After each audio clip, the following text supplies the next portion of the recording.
Media మిత్రులందరికీ నమస్కారం. 2 రోజులుగా ఇండస్ట్రీలో జరుగుతున్న విషయాలన్నీ మీకు అవగాహనలోనే ఉన్నాయి కాబట్టి, వాటి గురించి వివరంగా చెప్పకుండా నేను వాటిలో వచ్చిన కొన్ని విషయాల గురించి నేను ఇక్కడ ప్రస్తావించడానికి మిమ్మల్ని అందరినీ ఆహ్వానించాను ఇవాళ. 2 రోజుల నుంచి ఆ నలుగురు అని వస్తుంది.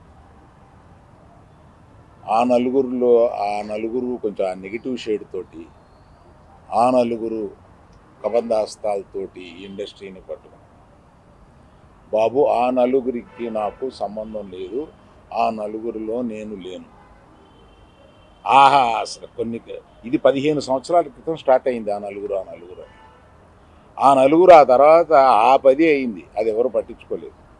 ఓ 10 మంది దగ్గర ఉన్నాయి థియేటర్లో. నేను ఆ నలుగురు వ్యాపారంలో నేను బయటకు వచ్చేసాను. నేను లేను. కోవిడ్ ఆ టైంలోనే బయటకు వచ్చేసాను.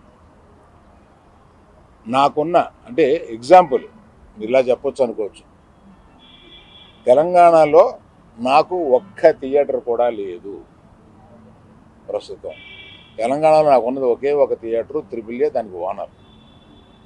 కనుక నా దగ్గర ఒక్క థియేటర్ కూడా లీజులో లేదు. ఆంధ్రాలో కూడా అన్నీ వదిలేసుకుంటా వచ్చేసి నా దగ్గర మొత్తం 1500 థియేటర్లు ఆంధ్రాలో ఉంటే, అదే మొత్తం తెలుగు రాష్ట్రాల్లో ఉంటే, నా దగ్గర 15 లోపు ఉన్నాయి.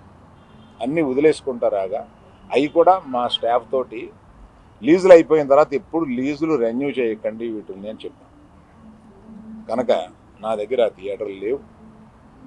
ఎందువల్ల నన్ను అంటే పాత అలవాటు కొద్దీ అందరూ నన్ను ఆ నలుగురులో అదేదో ఫోటోలు వేయడానికి మాది బాగుంటాయి కనుక అందరు పెద్దల ఫోటోలు వేస్తా, విమర్శకు బాగుంటుంది కనుక కొంచెం అలా విమర్శిస్తున్నారు. నేను దయచేసి మీడియా మిత్రులను అడిగేది ఏంటంటే, ఆ నలుగురు అని వేసేటప్పుడు నన్ను కలపకండి. నేను లేను, ఆ వ్యాపారంలో లేను. నేను అన్నీ వదిలేశాను. 1500 థియేటర్లకి 15 మాత్రమే, 15 లోపే నా దగ్గర ఉన్నాయి. అవి కూడా త్వరలో నా దగ్గర ఉండవు, వద్దని చెప్పాను. అది ప్రథమంగా మీకు అందరికీ చెప్పడం కోసం ఈ మీటింగ్ పెట్టాను. అది కాకుండా